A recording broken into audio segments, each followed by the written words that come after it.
Well, this morning in a WUSA 9 investigation, we have troubling new claims from the world of college sports to tell you about. Several current and former swimmers in our area are calling out their head coach. They say his actions are abusive. But the university is standing by their coach. So Chief Investigative Reporter Eric Flack is asking the question, how hard is too hard when training young athletes? I've been through a history of tough coaches, each at every different level.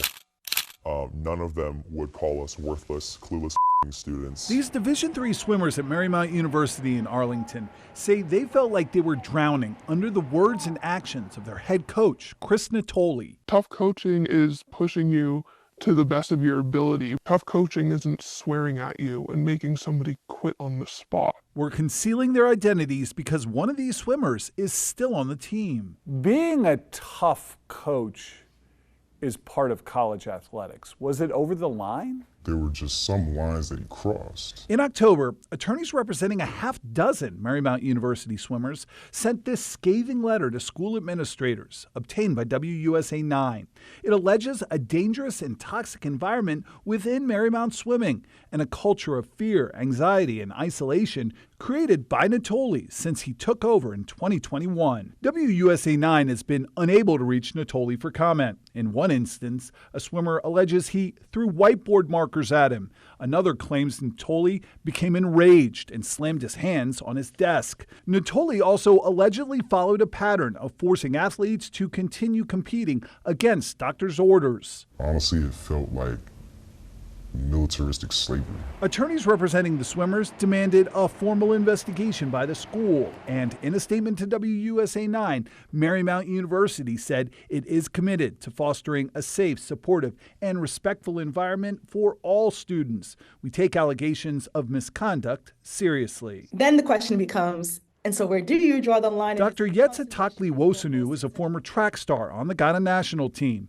now a Stanford professor and founder of the Sports Equity Lab. In research published just this month, she found about 1 in 5 college athletes say they've been abused by their coaches, with abuse defined as yelling, taunts, insults, and physical violence. I don't think that we need to walk around in bubble wrap, but we also need to acknowledge the fact that some of those old myths, again, it goes back to the no pain, no gain, win at all costs, are not healthy and do cause short-term, medium-term, and long-term harm. WUSA 9 first contacted Marymount University about the allegations against Chris Natoli back in December. Since then, the school has revised its statement multiple times, twice declining comment on the findings of an investigation, citing confidentiality. Then, hours before our broadcast, changing course, telling WUSA 9 a comprehensive review found no merit to the allegations, and an independent third-party investigation reached the same conclusion, although Marymount declined to elaborate on the swimmers' individual accusations. People are going to watch this, hear this, and say, they're soft. They don't know what college sports is all about. What don't they get? The anxiety I feel walking onto that pool deck. Coach Chris Natoli remains Marymount University's head swimming coach, in good standing with the university, according to the school. He led the team to its 3rd straight conference championship just last month. As for those 4 swimmers we spoke with, one has since graduated, another quit the team, another transferred, and only one is still swimming under Marymount University coach Chris Natoli. They told me they didn't want to give up the sport that they love. Eric Flack, WUSA 9. Well, right now we want to dig a little bit deeper into that and talk about the mental health impact of this topic. And this morning I'm joined by Dr. Twakli Wosunu, who was featured in that segment that we talked about in the last block, with our chief investigative reporter, Dr. Eric Flack. She is a sports medicine physician. Good morning to you. Thank you for joining us. And we want to jump right into this and talk about this topic. We're talking about the difference between being an aggressive coach that pushes you versus inappropriate and abusive coaching and behavior. How do you know the difference? Yeah, exactly. Good idea. So nice to see you. Nice to see you. Years ago, this question would be sort of an opinion question. We all have that relative who says, This research should be dismissed. Sports are supposed to be tough. It's part of the process. And they're right. Growth requires healthy stress and adaptation. That's not always all comfortable. But the research is catching up, and we now know for sure that outside of personal preferences for coaching style, when athletes are determining whether coaches' behavior is acceptable or abusive, they consider a few things. So I'm going to quote two studies for you in order to explain. In 2023, a study out of Utah State found that when aggressive coaching was used consistently, predictably, in combination with appropriate performance-related feedback and in combination with support, it was acceptable. It wasn't considered abusive. Those coaches were tough but fair, but not toxic.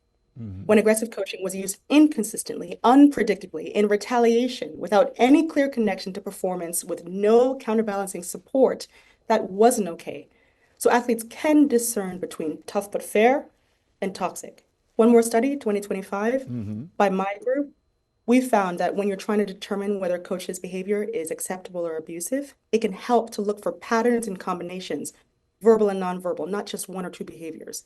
Define abuse objectively, get specific. Do they ridicule? Do they lie? Do they gaslight? Test for consensus. If behaviors are considered harmful to a big proportion of your athletes, in our case, 1 in 5, there may be a problem. And then assess long-term outcomes. Abusive coaching is typically associated with negative outcomes. In our case, lower perceptions of team culture, lower autonomy, etc. Whereas supportive coaching, that's associated with positive outcomes, a sense that your needs are being attended to. So these are just two studies, and it helps, it helps for not just the family dinner, but being able to pull together these data and get clear on what we mean by supportive or abusive coaching. Right. Now, I've had the experience of dealing with some parents and some coaches as well. And some of the parents are like, okay, all right, this coach is not being tough enough. This coach is being too tough. And a lot of it depends on the athlete and the kid as well, because, some kids, they will, if you let them, they will run roughshod over a coach. So how do you know, if you're looking at this, based on the things that you've just told me, how do you know when you're looking at this, what's the right way and the wrong way? Or does it depend on these one specific athlete? Yeah, we're talking about behaviors and we're talking about interaction dynamics. And so there's no one size fits all. That can never happen, right? I think there are personal preferences for coaches. There are personal preferences for athletes. However, if you look at the impacts, right? If there's a series of negative effects on the athlete, physical damage, psychological damage, behavioral damage, material damage, then it's more likely that those behaviors are crossing the line between tough and fair and toxic. Right. All right. So let's wrap it up with this question. How do you discern between an abusive coach and one that's trying to be a part of college athletics, trying to basically save his job and trying to win a bunch of games? How do we ensure, as parents or as fans, that it doesn't cross the line? Is there anything that the parents and the fans can do? Yeah, I love this question because it involves everybody, not just the coaches. And indeed, this is everybody's responsibility. Long term, we need culture change, holistic coach education, digital learning platforms, etc. But we also need to focus not purely on profit and performance and turn towards a more athlete-centered, holistic approach that permeates the whole system. In the short term, and I'm speaking to coaches and anyone else who's athlete facing, I think if you don't have a lot of time, you can just reflect on these thought questions. First, recognize your power as a coach. People look up to you. Nothing is scarier than a person with power who doesn't know they have it or how to use it. Number two, be intentional about your behavior. Just a little bit of mindfulness can go a long way. Take 5-10 minutes before practice, before the one-on-one meeting with the kid, and just reflect on simple questions. What kind of leader do I want this kid to see and be? You're role modeling leadership. What kind of teammate do I want this kid to see and be? Because you're also role modeling teamwork. And then finally, just wholesale change the question. What is it worth? It, of course, refers to money, medals, promotion, championships. To what are they worth? Just switch those questions out. Someone's son, daughter, grandson, granddaughter is standing right in front of you. If you play that kind of mental game, it becomes very obvious very quickly what kind of behaviors and interactions you want to have with the kids. Right. And it makes it easy to carry yourself accordingly. Okay. Very, very good information there. Doctor, thank you very much for your time this morning. We appreciate it. Take care. My pleasure. My pleasure.